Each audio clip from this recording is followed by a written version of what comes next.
Green energy का नया king Suzlon energy.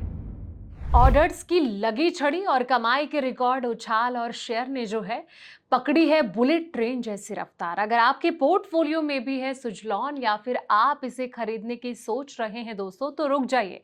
पहले जान लीजिए कि विंड एनर्जी का ये जो दाव है आपको कितना बड़ा प्रॉफिट दिला सकता है। चलिए जानते हैं सारी डिटेल्स। नमस्कार, मैं हूं आपके साथ संध्या बिष्ट और आप देख रहे हैं द इकोनॉमिक टाइम्स हिंदी। दोस्तों, सुजलॉन एनर्जी के शेयर सोमवार को 2.08% चढ़कर 48.08 पर पहुंच गया। और दिलचस्प बात तो ये रही कि ये तेजी ऐसे समय पर आई जब शेयर को लेकर बाजार को जो सेंटीमेंट है काफी बियरिश बताया जा रहा है। यानी कि सवाल यह है कि जब निवेशकों में सावधानी है तब भी खरीदारी क्यों दिखी है। इसकी एक बड़ी वजह कंपनी के विंड एनर्जी सेक्टर में बढ़ती मांग है। और सुजलॉन ने वित्त वर्ष 25 और 26 की एनुअल रिपोर्ट भी जारी कर दी है।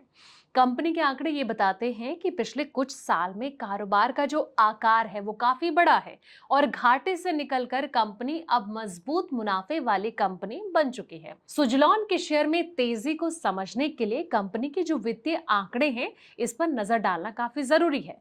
जून 2026 तिमाही में कंपनी का जो कंसोलिडेटेड रेवेन्यू 3,829.09 करोड़ रहा, जो कि जून 2025 में 3,131.72 करोड़ से काफी ज्यादा है। हालांकि इसी दौरान नेट प्रॉफिट 324.32 करोड़ से घटकर 305.22 करोड़ रुपए रहा। लेकिन लंबी अवधि की तस्वीर जो है काफी मजबूत नजर आ रही है दोस्तों। निवेशकों में काफी उत्साह आखिर नजर क्यों आ रहा है, तो सुजलॉन के लिए सबसे बड़ा पॉजिटिव पहलू जो है सिर्फ मौजूदा प्रॉफिट नहीं बल्कि भारत में रिन्यूएबल एनर्जी और खास करके विंड पावर की जो बढ़ती जरूरत है। देश में बिजली की मांग बढ़ रही है और सरकार रिन्यूएबल एनर्जी क्षमता बढ़ाने पर जोर दे रही है दोस्तों। ऐसे माहौल में विंड टरबाइन बनाने वाली कंपनियों के लिए आने वाले सालों में बड़ा बाजार बन सकता है। सुजलॉन इस सेक्टर की प्रमुख घरेलू कंपनियों में शामिल है और इसलिए शेयर में आज की तेजी को कुछ निवेशक जो हैं कंपनी के मौजूदा आंकड़े के साथ साथ फ्यूचर की विंड एनर्जी डिमांड पर दाव के तौर पर देख सकते हैं।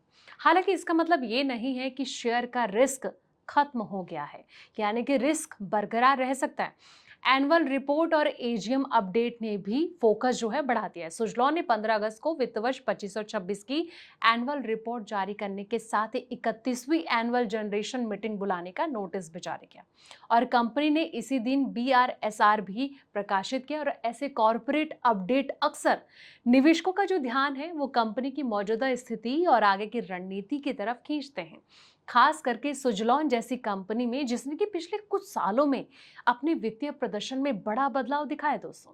एनुअल रिपोर्ट से मिलने वाली जानकारी बाजार के लिए अहम होती है और यही वजह है कि बेयरिश सेंटीमेंट के बावजूद निवेशकों की नजर जो है कंपनी के फंडामेंटल्स और आगे के ग्रोथ प्रोस्पेक्ट्स पर भी बनी हुई है। लेकिन सिर्फ तेजी देखकर शेयर को सुरक्षित मानना ये आपके लिए गलती भरा कदम हो सकता है। सुजलॉन के शेयर में तेजी को कंपनी के मजबूत टोनान का संकेत जो है जरूर माना जा सकता है, लेकिन निवेशकों के लिए रिस्क अभी खत्म नहीं हुआ है। जून तिमाही रेवेन्यू बढ़ने के बावजूद नेट प्रॉफिट जो है पिछले साल की समान तिमाही के मुकाबले कम हुआ और इसका मतलब ये हुआ कि सिर्फ बिक्री बढ़ाना ही पर्याप्त नहीं है।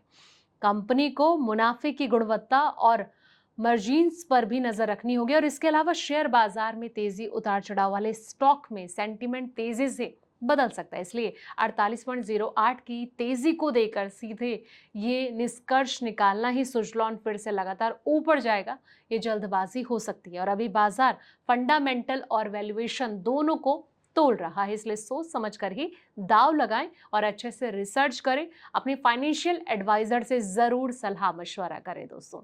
ये रिपोर्ट आपको कैसी लगी कमेंट बॉक्स में अपनी राय जरूर दें। फिलहाल इस वीडियो में इतना ही। ऐसे पल पल के अपडेट्स के लिए आप देखते रहें द इकोनॉमिक टाइम्स हिंदी।